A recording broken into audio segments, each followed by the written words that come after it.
The triumph of provocation in Hong Kong. The principal communist method of manipulating political events is called provocation. It is a method that makes use of agent provocateurs who infiltrate non-communist or anti-communist causes. These provocateurs initiate actions which lead to specific reactions. Through a dialectical calculus, sometimes employing a scissors strategy, the agent provocateurs set up a win-win situation by stirring up trouble. Communist agents can even produce a split within an enemy camp which resolves into a divide-and-conquer game. Such games are ongoing in many countries, especially in the United States. The strategy of provocation was invented in ancient China, probably before the Warring States period, 475 to 221 BC. China was then a battleground of intrigue in which double agents, infiltrators, and defectors were celebrated as heroes. In those years, the many tricks of spycraft were developed, written down, and placed in collections of state documents.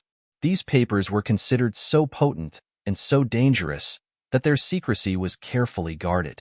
In one historical episode, raiding parties from outside China demanded, as a condition of peace, to gain access to these same secret documents.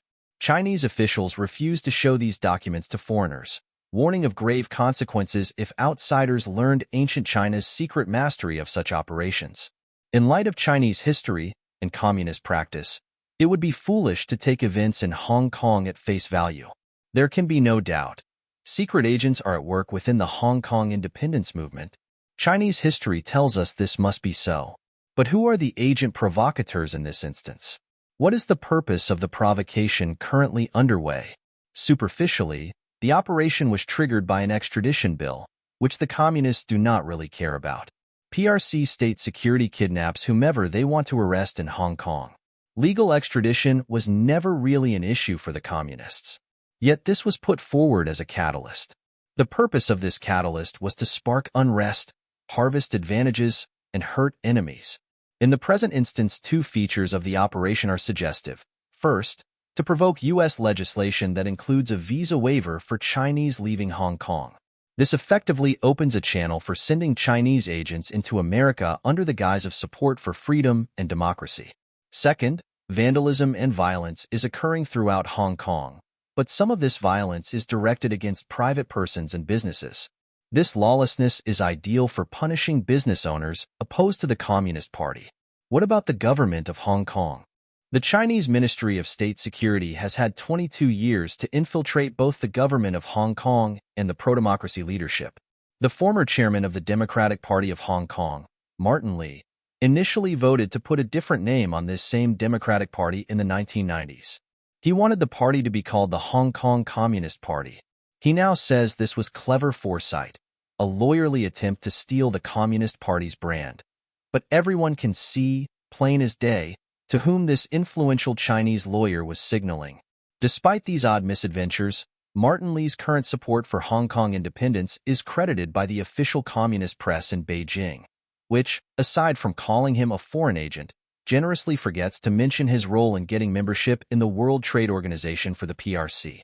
20 years ago, he deceptively argued that such membership would make the communists more democratic. It has not done so. One who understands the evils of communism does not promote communist state participation in an organization predicated on the rule of law. It was, in fact, a cynical disservice to have done so. 30 years earlier, Lee won kudos from Beijing for getting a Hong Kong communist laborer acquitted from drug trafficking charges. He later led delegations of Hong Kong lawyers to Beijing. He could not have been a real enemy of the Communist Party, then or now. Such enemies are killed. They end up in the Laogai prison camp system. But it is very useful for Beijing to have an enemy like Martin Lee. Even if he is sincere, his actions serve Beijing's purposes. But is his sincerity to be credited?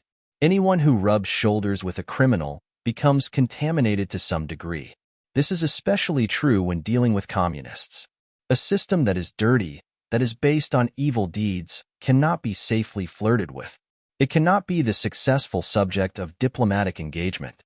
Every diplomat who thinks so, from Kissinger to Pompeo, is either an agent provocateur in his own right or a jackass. The Hong Kong independence movement is riddled with leaders who have flirted with the communists. The same can be said for the leadership of the United States, especially for prominent politicians like House Speaker Nancy Pelosi and Senator Dianne Feinstein. They hail from San Francisco, the #1 American city for Chinese infiltrators and agent provocateurs. What more can be said?